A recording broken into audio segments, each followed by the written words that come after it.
gente? ¿Cómo están? ¿Cómo pasaron? Bienvenidos a Radio Uruguay, bienvenidos a La Máquina de Pensar. ¿Cómo han pasado este fin de semana?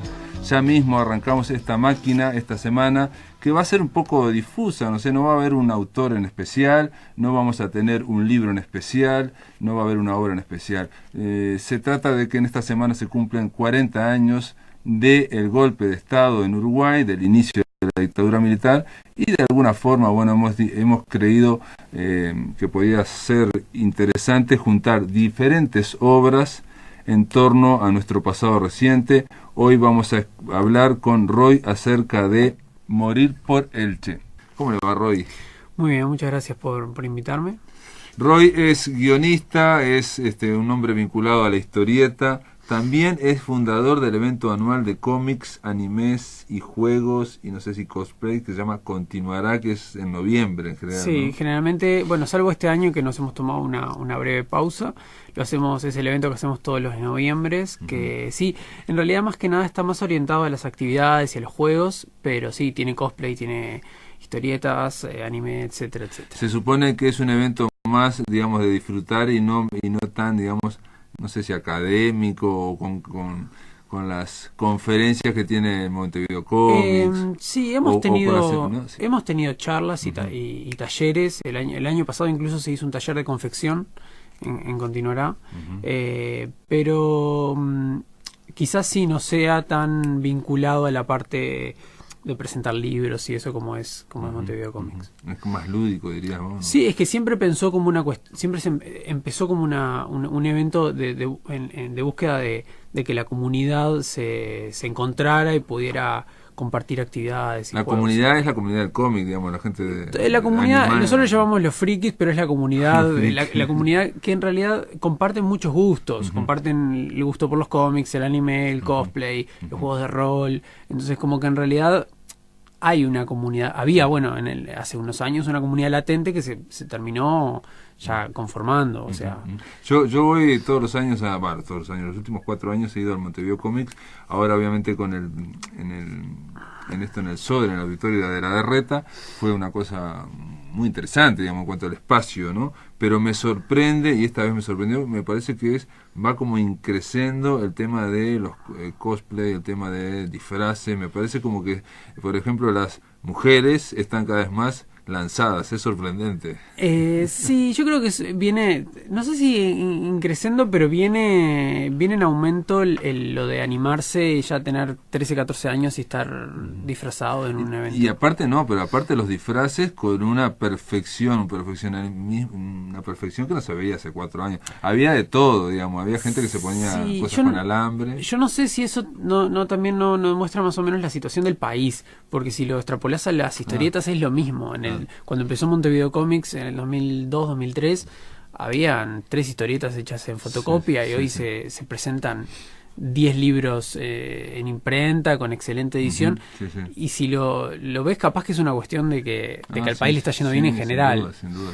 Sí, había una serie de Montevideo Comics. Yo fui con mi hija y una amiga de ella y ellas no se dieron cuenta que en los lugares donde ella les gustaba, no sé qué, en todos lados le daban tarjetitas y que era de los negocios que están vinculados a todo ese movimiento. O sea, es un escaparate de negocios. ¿También? No, claro, bueno, la mayoría de los stands son de tiendas. De tiendas, claro, pero dedicadas específicamente claro, a importar ese tipo de materiales vinculados al anime, etcétera. Sí, ellos estaban fascinados con el tema anime y sobre todo, digo, con los disfraces. Pero bueno, Roy está acá, está en La Máquina de Pensar, como guionista y aparte como editor, ¿no? Sí. Porque vas a presentar el martes, ya lo hablamos hace un mes o algo así, hablamos por teléfono sobre Morir por el Che, de 1961, es un cómic histórico que se va a presentar este martes 25 a las 19:30 en el Centro Cultural Simón Bolívar, que está en Rincón 747. En ese momento me acuerdo que conversamos y vos un poco contaste cómo llegaste a plantearte hacer un cómic histórico sobre algo tan específico como la llegada del Che Guevara a Montevideo. Sí, cuando surge el proyecto con Marcos, siempre es, por lo menos personalmente para mí es importante que cuando se genera un proyecto de historieta, tanto el guionista como el dibujante estén metidos, involucrados en el proyecto. No puede surgir algo del guionista decir, yo quiero hacer esto, y el dibujante tiene que dibujarlo porque sí. O sea, los proyectos salen mejor cuando el dibujante también está involucrado y también está comprometido con el tema o con lo que se vaya a hacer. Y cuando salió la idea de presentarnos al fondo concursable, yo me puse a pensar, tirarle 2 o 3 temas que me llamaran la atención a mí como guionista, pero que a él como argentino, dibujante, le pudieran interesar también de involucrarse. Y bueno, de las 2 o 3 ideas que le tiré, la de la visita al Che Guevara al Uruguay fue la que más le gustó, y ahí fue ahí que empezamos a trabajarlo.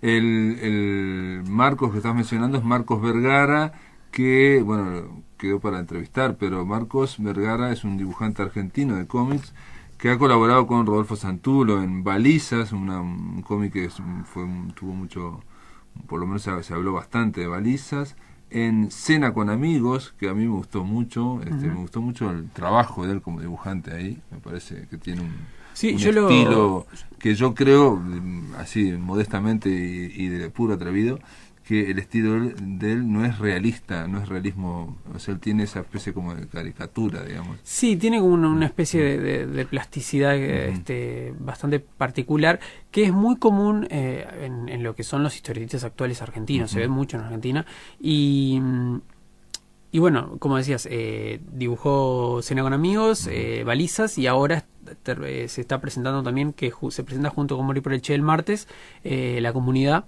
que es el último libro que sacaron junto a Rodolfo. Ellos sacan cada año y medio sacan un libro en historietas reales, que es un blog colectivo, y bueno, ahora se presenta el libro esa historieta también.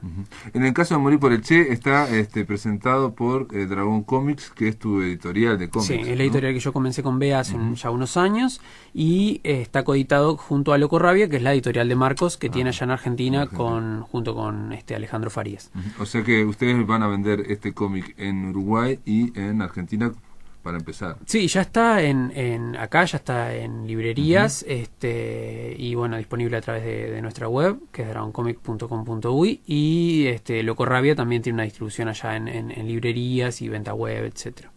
En el caso mencionaste a Bea, Roy y Bea era una dupla, que a veces uno era guionista y otro era ilustrador, ¿no? O dibujante, y a veces se cambiaban. Sí, es que nos complementábamos mucho, a veces dibujábamos a veces las páginas entre los dos, uno hacía los fondos, otro hacía los personajes, en los guiones también teníamos como yo guionaba más que nada, pero siempre teníamos como un ida y vuelta muy grande. Te lo saco a colación porque digo, vos entonces te gusta dibujar también, o sea, metés en la mano. Yo dibujé hasta el 2009, que fue cuando hice el último cómic, y después del 2009 dejé de dibujar completamente. ¿Por?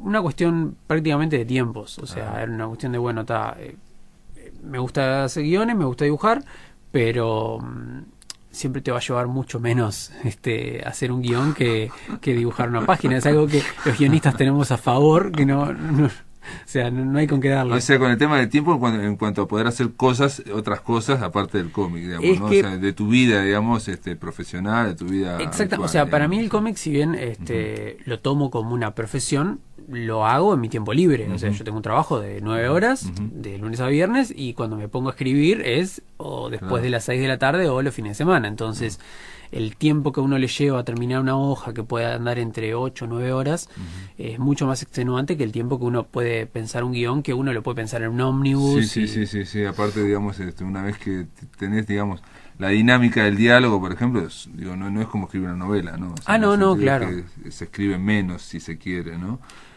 Se escribe menos y llega un momento que uno lo tiene como un poco masticado el guión, y termina saliendo muy rápido. O sea, en ese sentido yo siempre me saco el sombrero con los dibujantes, porque uno termina el guión, quizás les llevó 2 semanas hacerlo, y ellos tienen un largo trecho de trabajo hasta que lo terminan. Y tenés problema, te digo, porque la otra vez pasó por acá, a ver si me pasó, el de Ranitas. Nico Peruso, y él me decía que tenía problemas como guionista para cerrar lo que sería la página, tiene un nombre en inglés, la última viñeta, cada página, para que llame a la lectura de la para que siguiente. llame a la siguiente, o sea, que enganche con la otra, que sea una especie de enganche, o sea, que la página del cómic sea, uno vaya leyendo la acción con un creciente suspenso y que la última sea la de mayor suspenso. Claro, yo lo que... Para dar la vuelta a la página a ver qué pasó. Claro. Mira, yo no sé cómo las piensa Nico, las páginas, además Nico es... No, él decía que tenía problemas y que, claro, por ejemplo, Rodolfo Santuro no tiene el sentido, como que ya tiene la estructura, un esquema mental, digamos. Claro, yo creo que va más bien en cómo se piensa la historia. Yo pienso la historia en escenas, no en páginas. O sea, creo que viene de que yo, antes de dedicarme a la historieta, hice muchos talleres de cine y incluso en la licenciatura en la ORT, hubo mucho de producción audiovisual, entonces yo lo pienso más que nada porque además me parece que el relato gráfico lo más cercano que tiene es el tema del cine o la televisión, y lo pienso en escenas, voy pensando cada escena y bueno, la desarrollo por separado, y sí veo la conclusión, pero no tanto de la página en particular, sino de la escena. Digo, porque eso también tiene que ver con el dibujante también, ¿no? Al ser trasladado, ¿no? El tema Exactamente, yo muchas veces hago el guión y el dibujante termina haciendo una página no voy a decir que es completamente distinta, pero que sí tiene otro armado del que yo le planteé, y es completamente válido. Es más,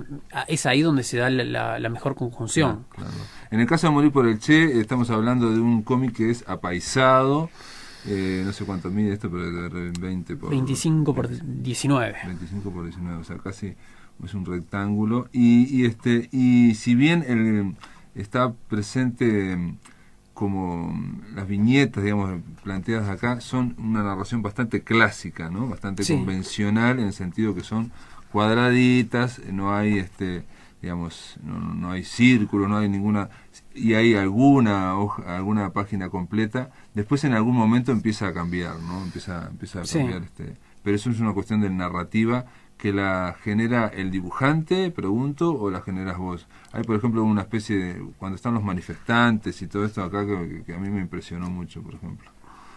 Bueno, está. Hay una represión. En la parte final, cuando empieza la represión que hay después del acto. Exacto, la represión. Hay poco diálogo, hay la represión del acto, cine paraninfo y todo. Sí, yo con Marcos creo que también es una cuestión interesante con los dibujantes. Cuando hay una relación de amistad, también se generan los mejores trabajos. O sea, y por los mejores trabajos no me refiero a la obra, sino a la forma de trabajo.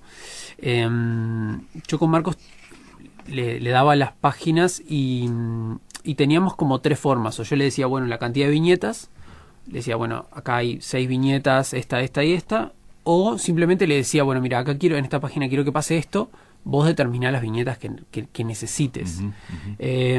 Lo que sí, por otro lado, la diferencia ahí en la parte de la represión.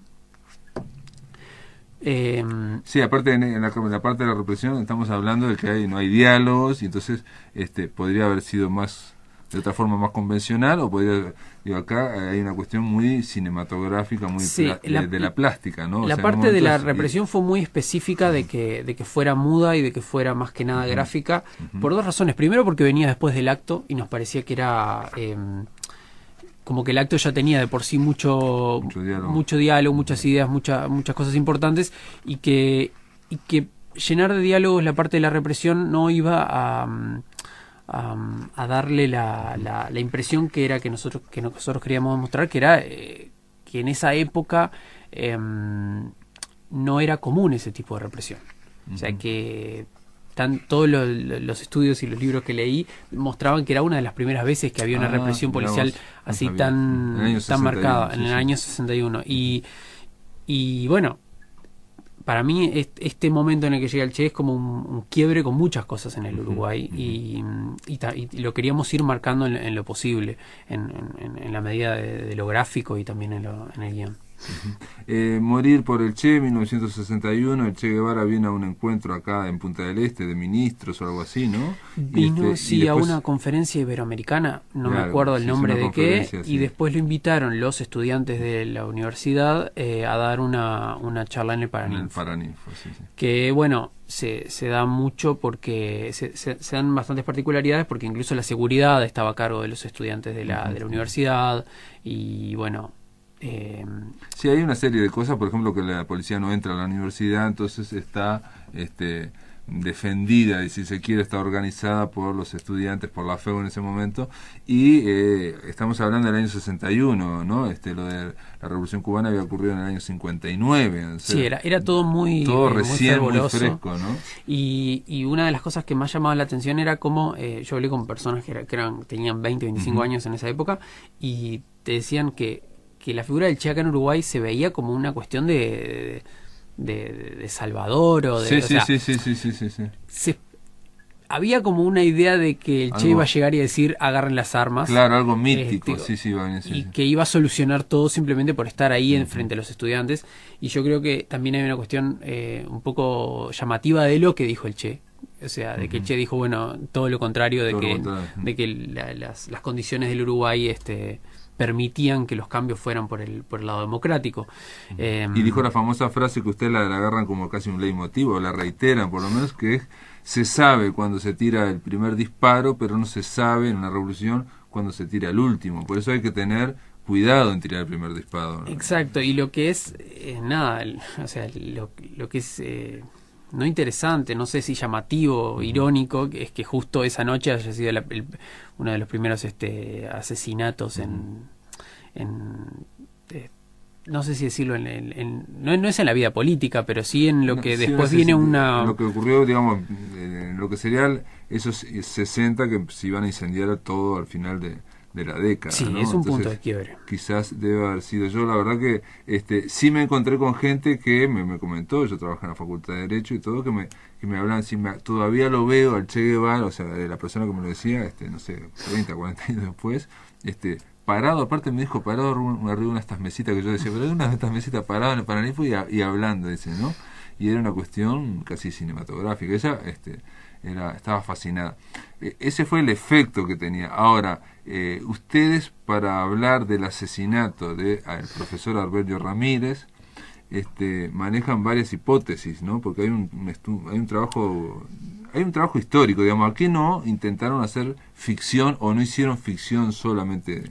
Claro, partimos de la base de que es ficción desde el momento que nosotros ponemos palabras en la boca del Che que no sabemos si dijo. Sí, o sea, hay un momento en el cual el Che se está comiendo un chivito. Yo no sé si se comió un chivito cuando vino a Montevideo. Y cuando habla con Eduardo Víctor Aedo, creo que habla, sí. Que va a Punta del Este, sí. Bueno, eso ocurrió en la azotea, pero hablan ahí. La charla es casi textual de sacada de transcripciones de lo que hablaron ellos. Incluso la anécdota del perro es tal cual. O sea, yo me mantuve en lo posible circunscripto en los estudios que pude encontrar. Ahora, siempre es una ficción, porque siempre uno además intenta ponderar la historieta o la historia. O sea, tiene que ser una historia entretenida para el lector, ¿sí? O sea, no es un documental en el cual yo digo, paso esto y punto. O sea, es una historieta que tiene principio, desarrollo y fin. Algunos personajes inventados en cuanto al pueblo uruguayo, ¿no? O sea, un estudiante. Hay una estudiante que es militante, que es un personaje ficticio, a la que le suceden cosas que son reales, o sea, que le pasaron a otras personas, pero que, nada, me parecía que el guión necesitaba una mirada también de un estudiante que viera al Che como ese salvador. Sí, a esta muchacha lo que le pasó a Soledad Barrett, ¿no? O Soledad Barrett, no sé cómo se dice, que, bueno, la atacaron unos ultraderechistas y le tajearon las piernas, o le hicieron una esvástica, no sé. Sí, exactamente. Roy, te voy a pedir que me esperes un poquito, vamos a la pausa y después vamos a seguir conversando sobre Morir por el Che, un cómic que se va a presentar este martes 25 en el Centro Cultural Simón Bolívar, o sea, mañana a partir de las 19:30 en Rincón 747. En el aire de Radio Uruguay, La Máquina de Pensar.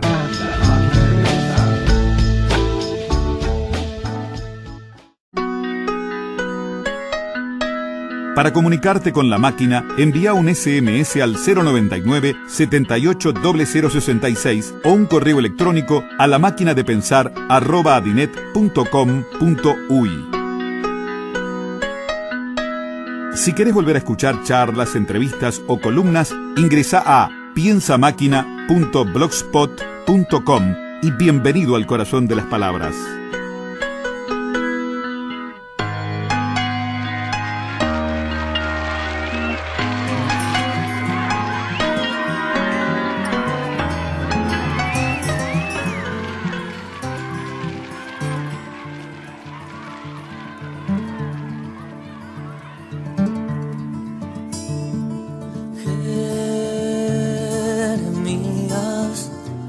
Apretado de colores sonreía, desgajado de sollozos, convirtiendo trozo a trozo la tristeza en alegría. Polvo y trapos, él se desprende de su alma, manotazos que se rían en las gradas de su pena enmascarada y le devuelvan de su alma los pedazos. Hubo un tiempo de cielos claros, de vida que lo llevaba de la mano, y cobardeando por lo bajo se arrancó el amor de cuajo e hizo de su carpa su cielo de payaso.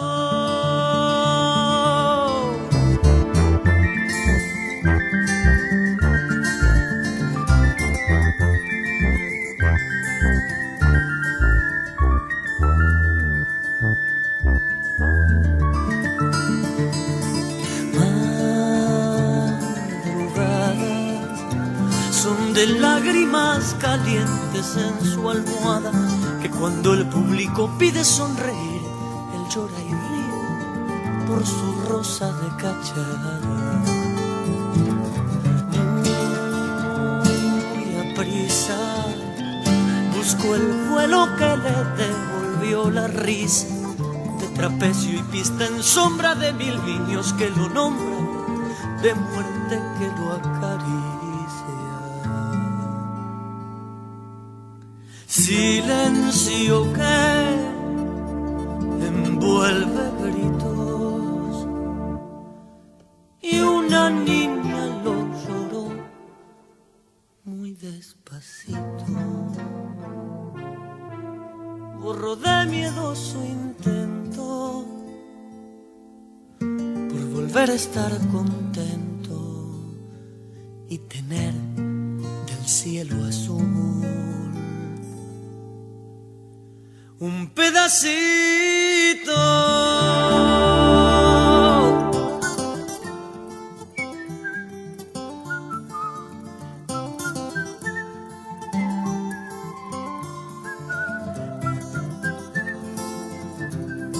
Continuamos aquí en La Máquina de Pensar. Estamos conversando con Roy, guionista de Morir por el Che, dibujado por Marcos Vergara, el dibujante argentino. Un cómic que se va a presentar mañana martes en el Centro Cultural Simón Bolívar, ya lo he reiterado, Rincón 747, a las 19:30 pueden ir. Roy asegura, como es el editor, que va a haber vino, buen vino, así que ¿no? Va a haber vino, va a haber sanguchitos. Bueno. Vamos a presentar además El Viejo de Matías Vergara y Alseo. Bueno, como dijimos, vamos a presentar La Comunidad de Marcos Vergara y Rodolfo Santulo, y además se va a presentar el colectivo editorial Mojito, que es esto sí es como una suerte exclusiva, que es simplemente nosotros, tanto el grupo Belefonte, que es la editorial de Rodolfo Santulo, Dragon Comics, Loco Rabia y Estuario, siempre veníamos colaborando, coeditando, haciendo cosas en conjunto sobre la historieta. Bueno, decidimos conformar un colectivo editorial para que todas las coediciones ya sean bajo un mismo sello y podamos organizarnos mejor y aunar esfuerzos para hacer un poco más de historieta y de mejor historieta, tanto por Uruguay y la región. Entonces, cada uno va a seguir con su propio sello, pero cuando haya una coedición se le pone Mojito, ¿eso? Sí, en realidad el colectivo es que sí, porque hay, los 4 sellos a veces que queremos editar cosas que no quieren editar los otros. Sí, o que, sí, o sea, sí. Pero cuando tengamos libros que queramos editar los 4, nada, los vamos a editar en base al colectivo. Y bueno, y además ya tenemos un plan editorial de por lo menos de acá a principio del año que viene, de ya 5 libros. Y bueno, vamos a lanzar un concurso de historieta, que es lo que vendría a ser el primer concurso anual de historieta. No hay en este momento. No como el que hizo Auch, no esos 2 de verano. Ni el que hizo Auch es específicamente para socios, cierto, sí, y para formar una antología. Esto es un concurso en el cual gana el mejor y hay un premio en dinero, y además la edición del libro por el colectivo, que se va a organizar en conjunto con la Fundación Lolita Rubial. O sea, va a ser como lo que hace Lolita Rubial con Banda Oriental, pero en cómic. Es una apuesta importante. Bueno, lo de Banda Oriental lleva como 19 años. Nosotros vamos a empezar de a poco. Bueno, Morir por el Che, estamos conversando en torno a este caso. Yo se lo comentaba ahora a Alejandro Campodónico, el hombre que está ahí escuchándonos, que el Che Guevara vino aquí, habló en el Paraninfo, él no conocía esto, y hubo un atentado. Hubo alguien que mató a la salida, digamos, de ese acto que fue multitudinario, mató al profesor Arbelio Ramírez. De inmediato, o no sé si en las semanas siguientes, se generó este rumor que a mí me llegó, y bueno, a vos también, digamos, la historia como oficiosa, de que había una bala para el Che, de que se equivocaron de hombre y entonces mataron a Arbelio Ramírez, y se signaba que era la ultraderecha, jóvenes de la ultraderecha. Sí, yo en todo lo que he leído, y entrevistas con historiadores, etcétera, esa es, de las teorías, esa es la más la menos creíble. Ajá. Y la quizás llevada por un tema de la imagen del Che, de que es algo como muy romántico. Vino el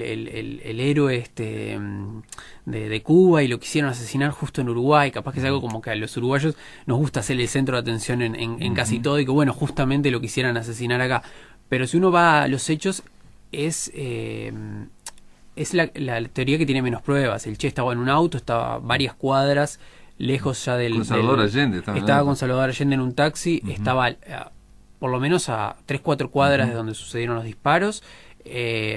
Arbelio Ramírez no se parecía nada al Che, o sea, era una persona más alta, más flaca, pelada, no tenía barba, iba vestida de traje, o sea, no había forma de que él no pudiera confundir con el Che Guevara. Sí, que fue una bala para el Che y que le pegara a él.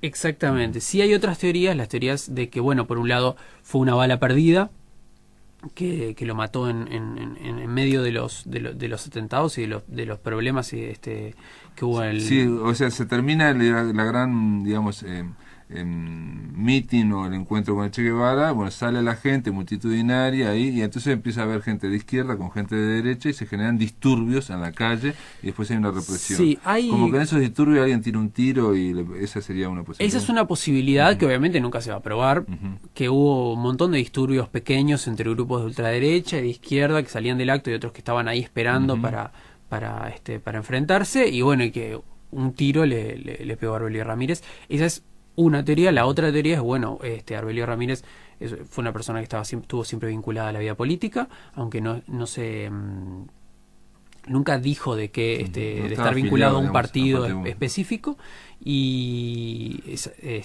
bueno, y era muy amigo de este personaje Patria, que era, se supone, un espía de la KGB. Sí, estamos hablando de la tercera esposa de Felisberto Hernández, que se llamaba María Luisa de las Heras, pero su verdadero nombre era María África de las Heras, y su sobrenombre era Patria. Era coordinadora o bueno, gente vinculada al KGB aquí en Sudamérica. Arbelio Ramírez la frecuentaba al extremo de que ella era como madrina del hijo. Era como madrina de su hijo menor. Y era alguien que estuvo como 10 o 20 años acá, no me acuerdo cuántos años tuvo muchos años. Entrevistas a los hijos, además, hablan de que ella iba todos los domingos a comer a la casa de ellos, de que incluso los tanto Arbelio como su esposa sabían digamos, del trabajo, actividades. Sí, de las actividades, que le habían ayudado Lo que pasa es que en ese caso, digamos, si fuera por el contacto, que es un poco lo que plantea el contacto con África, con esta espía de la KGB, una española que vivió como 10 o 20 años, reitero, ahora no me acuerdo, en Montevideo, se plantea ahí el tema de que la Guerra Fría, de que no había solo la CIA, sino que había gente que no era de la CIA, sino que era de la KGB. Yo lo he comentado con historiadores, me dicen que sí, que la Guerra Fría es así, hay gente de la CIA y gente de la CIA, tienen que estar los dos, dicen, ¿no? Pero acá en nuestro pasado reciente nadie piensa o está habitado por gente de la KGB, digamos. Claro. Y si está habitado por gente de la KGB, entonces puede ser que las balas vinieran de distintos lados. Claro, y también hay una cuestión de que yo creo que es bastante interesante lo que sucedió con la figura de Aurelio Ramírez una vez que es asesinado, que es que la discusión subsiguiente en los periódicos de las semanas después ya pasan de pedir justicia a intentar apropiarse de la figura. Tanto diarios vinculados a partidos de derecha como diarios vinculados a partidos de izquierda. ¿Ah, sí, los de derecha también? Claro, porque como él trabajaba para el país, estaba vinculado con la embajada americana porque por su trabajo diario, también escribía para diarios de izquierda. Los diferentes periódicos intentaron apropiar de la figura y entonces obviamente salían las teorías de no, era nuestro y lo asesinaron los otros hasta que llegó incluso la esposa de Aurelio tiene que mandar una carta a los periódicos pidiendo por favor que dejen ese intento de apropiación, que él no estaba afiliado a ningún partido. Y yo creo que eso es interesante porque eso da para pensar, bueno, puede haber pasado cualquier cosa en realidad, no es un transeúnte común y corriente. No sabía. Ese tema no lo sabía porque digo, lo que me estás contando, que para mí es nuevo, de alguna forma refleja el ambiente, la alta temperatura política que ya se empezaba a vivir en el año 61, ¿no? Hubo un primer muerto, digamos un muerto así, un asesinato político si se quiere, pero antes de ese asesinato ya había una alta temperatura en cuanto a los diarios, ¿no? Sí, había una alta temperatura y yo estuve leyendo sobre incluso panfletos y volantes que se entregaban sobre para instigar miedo ante el comunismo, sobre a quién atribuirse tales y cuales muertes y nada, o sea, yo creo que es como un punto en el cual hay un antes y un después, porque además permite echarse culpas unos a otros. Claro, ahora en el cómic, en esta historieta, digamos que no se plantea como un libro de historia, pero vos, por un lado, hay bastante rigor histórico en cuanto a cómo se desarrollan los acontecimientos, y después vos planteás al final de que agradecimientos a Bacheta, creo que se llama Víctor Bacheta, que es alguien que sacó un libro sobre este tema concreto. Bacheta fue...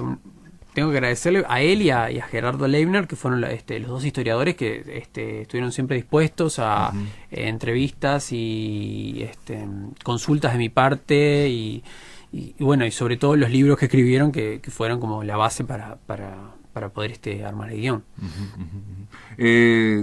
Por las dudas, al final del cómic dice: esta novela es una ficción basada en los hechos sucedidos durante la visita de Ernesto Guevara al Uruguay, y está la famosa frase: cuando se empieza con el primer disparo nunca se sabe cuándo será el último. Esto fue lo que dijo Che Guevara en el Paraninfo. Me causó gracia que dijera: esta novela es una ficción, o sea, planteas como que es un libro, es una novela gráfica. Sí, bueno, el formato es una novela gráfica, o sea, se supone que una historieta en forma de libro, que autoconclusiva, que tiene más de tantas páginas, se puede contar como una novela gráfica, o sea, ese es el formato que tiene la historieta. Pero sí, está el rigor histórico, pero también está priorizado que sea una lectura entretenida y Por ejemplo, una pregunta así ya de cholulo. En un momento se buscan gentes para provocar, gentes de derecha para provocar a la salida, ¿no? Entonces van a un boliche en Sayago y se contrata ahí a una serie de gente que digo son gente jornaleros para ir a buscar. Eso ¿por qué Sayago? Eso es porque hay indicios de que la CIA contrataba en Sayago y en Cerrito personas para armar disturbios en actos de izquierda. Obviamente no está 100% comprobado, pero me llamaba la atención Sayago. Y ahí es donde entra la cuestión de que ahí se ponen como que eso sucede y bueno, no está 100% comprobado, no es un libro de historia, y ahí es también parte de la ficción. Pero sí, no nació de la imaginación. Exacto, no elegiste, bueno, no fue una cosa de tu libre albedrío, digamos, elegir eso. El detalle de la bomba de olor que se tiró dentro antes del acto es algo que también sucedió, o sea, fueron personas y intentaron detener el acto con una bomba de olor, lo cual en este momento quizás suena un poco chistoso decir, o sea, sí, si vas a detener un acto, tiras una bomba en serio, no vas a detener una bomba. Y esto, como todo hecho histórico, que es re complejo en ese sentido de quién fue, que fue como si fuera, digamos, la película, yo pensaba en el Rashomon, donde cada uno puede dar su versión. Aquí ustedes no se decantan por una versión específica, ¿no? Eso sería, digamos, lo deja sobreentendido, ¿no? Dejamos las cosas sobreentendidas y dejamos... yo me quedaría contento con que la persona que lea esto le guste la historieta, le guste la historia, y sí conozca la figura de Aurelio Ramírez, y si le da luego para leer libros de historia y interesarse más sobre el tema, quedaría muy contento. O sea, pero no es para dar la versión sobre lo sucedido, sino simplemente una historia más sobre lo que pasó cuando vino el Che. Muy bien, Roy, gracias por estar aquí en La Máquina de Pensar. Reitero una vez más, mañana martes 25, Centro Cultural Simón Bolívar, 19:30, hay Vino y hay Morir por el Che. Hay 4 historietas que se van a presentar. Pueden ir, se puede ir cualquiera, incluso aunque no la compren, pueden ir ahí. Gracias por estar acá. No, muchas gracias por invitarme. En el aire de Radio Uruguay, La Máquina de Pensar.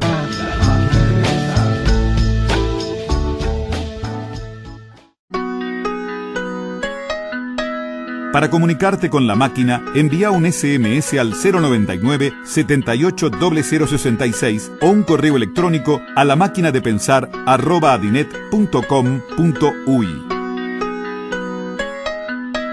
Si querés volver a escuchar charlas, entrevistas o columnas, ingresa a piensamáquina.blogspot.com y bienvenido al corazón de las palabras.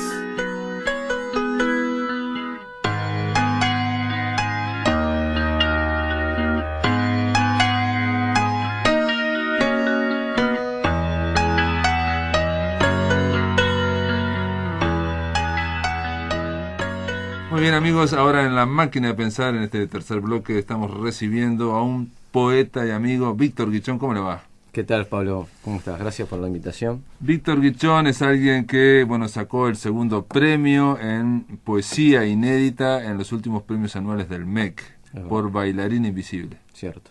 Yo siempre me pensé preguntarte esto. Si es invisible, ¿cómo sabes que es una bailarina? Primero supe que era una bailarina para después hacerla invisible. Perfecto. A través de todas las alegorías y las metáforas que aparecen en el poema. Se trata de varios digamos, es un poema largo, pero son varios poemas largos, ¿no? Sí, en realidad el libro tiene un poema que funciona como una introducción, un poema breve que da comienzo al libro, y después son 6 poemas largos, o 5 poemas largos. En torno a esta bailarina que va y viene. Bueno. Sí, el cierre define que es la bailarina la que transcurre por el libro, digamos, ¿no? Que es el último poema, que se llama Solo, porque es un solo de bailarina, o un solo de poeta sería en realidad.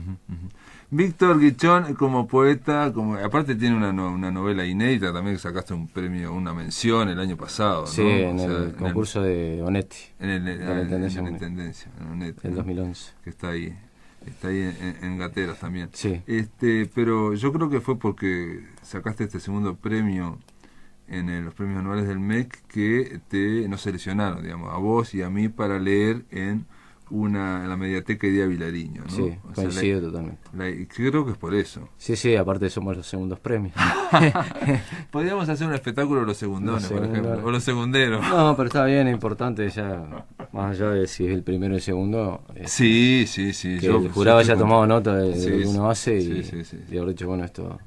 Aparte estamos hablando de que son premios en los que se presenta mucha gente, muchos trabajos. Sí. Estamos hablando de 100 y pico trabajos. Sí, no tengo idea, pero sí, pienso que sí, que habrá habido varios. Sí, yo una vez fui jurado en el MEC y eran 140 trabajos, Claro. 140 trabajos. Sí. O sea, estamos hablando de muchos. Y en poesía creo que se presentan más que en narrativa, Seguramente, ¿no? sí, Porque sí. más es más... Bueno, eso habla de que hay mucha gente escribiendo.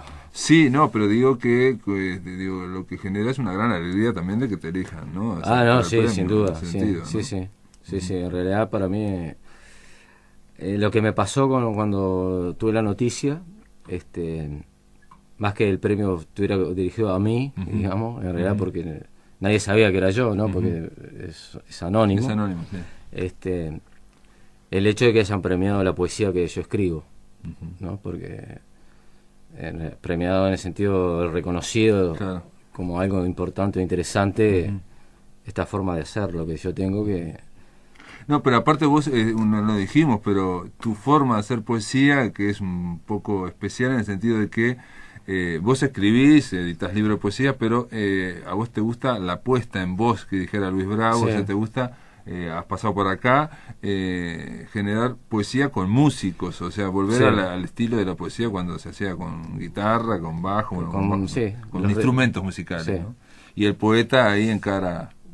Sí, Una o sea, base. en realidad muchas veces he dicho, aunque no sea tan así, que editar o escribir un libro a veces es la excusa para después poder hacer ese trabajo de recitaje y sobre todo de juntarme con muchos amigos músicos que tengo la suerte de tener y de nada, de tener una circunstancia dentro de la creación o el desarrollo de las ideas, pero con un fuerte componente afectivo, digamos. No, pero aparte tiene que ver con el tema de ser escritor, pero estar como vinculado con otras artes, ¿no? En Sí. tu caso el tema del teatro, bueno, el tema de la danza, el tema de la música fundamentalmente, digo, hay Sí. que tener amigos músicos, en tu caso son terribles músicos, ¿no? Además. Porque uno puede tener amigos músicos, pero no son terribles músicos. Sí, además. Y Víctor, la idea es un poco adelantar, a ver qué podemos hacer ahí en esa no sé, esa lectura, que atención, va a ser una lectura en la mediateca de Ida Velariño, Sí. breve, ¿no? Nos piden que seamos breves, o sea, Sí, algo está hacer previsto que para no por lo asustar a la menos- gente, 15 minutos cada uno, una cosa Sí, así. creo que sí. Lo que se habló, o lo que está planteado es que, bueno, la lectura y conversar con el público, que obviamente eso lo podemos obviar, porque ¿Por qué? no es necesario, me parece a mí, Ah. por lo menos, en algún momento que estoy en un proyecto que podría ser solo guichón, digamos, leer sin música y siempre generalmente presentan al poeta, ¿no? Ujú. Y yo en algún momento pensé que si fuera a pasar algo así, preferiría que me presentaran después de la poesía. Porque en el momento de la lectura, lo único que importa realmente es el Que se poema, presente el poema solo. la puesta en voz, como dice Luis Bravo, y a su vez que creo que lo vengo considerando desde hace muchos años, por eso también leo bastante en vivo, que lo único que el poeta puede hablar de su poesía es leerle el poema al posible lector, donde ahí aparecen todas las inflexiones, los espacios, como las que no te pausas. gusta hablar de la poesía, te gusta presentar Claro, la el otro poesía día en voz. también Perfecto, hablábamos, perfecto. tuvimos la suerte de juntarnos en, sí. en el Brasilero el otro día ¿Y? a conversar de esto, y vos me preguntabas sobre qué escribía, ¿no? Ujú. Que para mí es la pregunta más compleja que Sí. me hacen. Entonces, lo recurrente que tengo es, bueno, yo puedo leer un poema, como no para darle pistas, sino para que perciba desde lo sonoro, desde las Sí. pausas, de la forma de hacerlo, Sí, esto es lo que hago yo, digamos. un dato, Ujú. digamos o una nota, Ujú. que lo pueda guiar en algún aspecto, más que nada de lo que yo siento a nivel...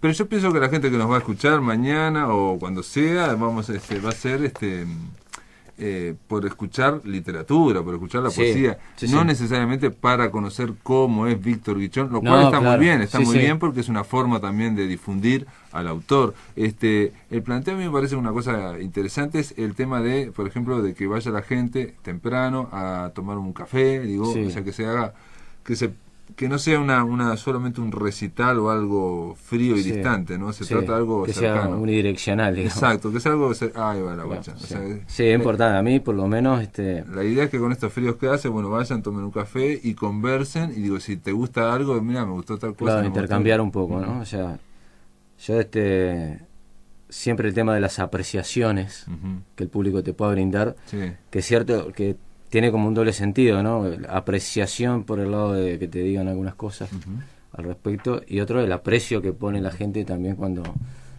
te hace un comentario. Claro, O sea, claro. o sea, que ningún comentario es bueno ni malo. No, pero es como nutre al poeta. Exacto. Sí. Lo que hay que decir es gracias y seguir adelante. Víctor, ¿podés adelantar algo un poco para que no... Bueno. Tratamos de explicar en palabras, pero en realidad vamos a hacer lo mismo. Vamos a presentar. ¿Qué podría ser un adelanto de esto? Un poema que es un poema corto, que es como el primero del libro, que dice: si todo se derrumbara en un instante, me agarraría de tu mano, tu cintura, tu mirada, de tu seno, y no para quedármelo.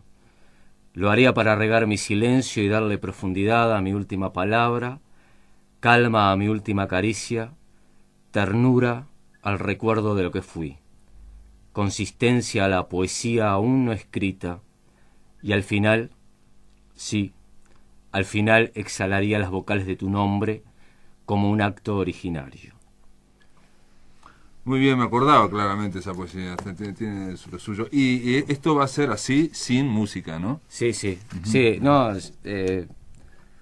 a mí me interesa un periodo que estuve bastante interesado en sentir, de a ver si la poesía dicha así tenía alguna resonancia emocional o si conmovía al espectador, solo con la palabra, ¿no? Sí.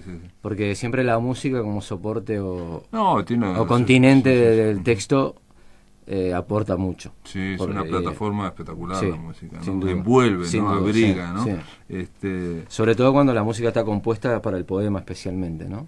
Que es lo que por lo menos yo hago, ¿no? Con los músicos que trabajo. No, y yo leería una cosa así cortita como esta, tengo dos, pero voy a leer una que dice así: empecé a escribir la vida amorosa de Thelonious Monk el mismo día que mi mujer me abandonó. En realidad no había acabado de decir la frase querida, he decidido escribir la vida de Thelonious Monk, cuando el portazo dejó temblando el aire de la entrada y la cortina azul del ventanal. Aunque en ese momento no lo supe, la imagen de la maleta beige desapareciendo tras la puerta significaba el fin de nuestro matrimonio. Fue necesario que transcurriera un largo rato antes de que pensara seriamente en la posibilidad de que ella no regresara nunca, de verdad. Una angustia amarga y cenicienta comenzó a crecerme dentro. Caí derrumbado sobre el sofá y la tristeza se me fue espesando desde los talones a la frente hasta atenazarme todo el cuerpo. Sentado en una postura rara, como encallado entre los almohadones de cuero corrugado, sentí cómo se agigantaba dentro de mí la espantosa idea de que ella se había ido para siempre. El silencio de la casa se llenó de repente de impurezas. Respiré con dificultad y con la vista fija al frente apoyé la barbilla sobre los pulgares. Poco a poco, todos los muebles de la sala comenzaron a disolverse. El ancho televisor negro, el antiguo perchero, los cuadritos con las reproducciones de Renoir, las flores secas del jarrón y la cortina azul del ventanal. Y luego el propio ventanal, incluido todo lo que se veía atrás de él, la calle con sus canteros verdes y arbolitos escuálidos rodeados por palitos blancos, unidos por un hilo bajo un cielo celeste sin nubes, por donde declinaba la tarde que lenta hacía huir la luz rumbo al poniente de aquel barrio perfecto donde habíamos hallado con Felicia, mi mujer, la casa perfecta que ella había decorado en perfecta medida. Lentamente todo se llenó de contornos oblicuos hasta que se borró. Lloraba en silencio. Un rato después supe por qué. Algo se había roto y no sabía qué hacer con los pedazos.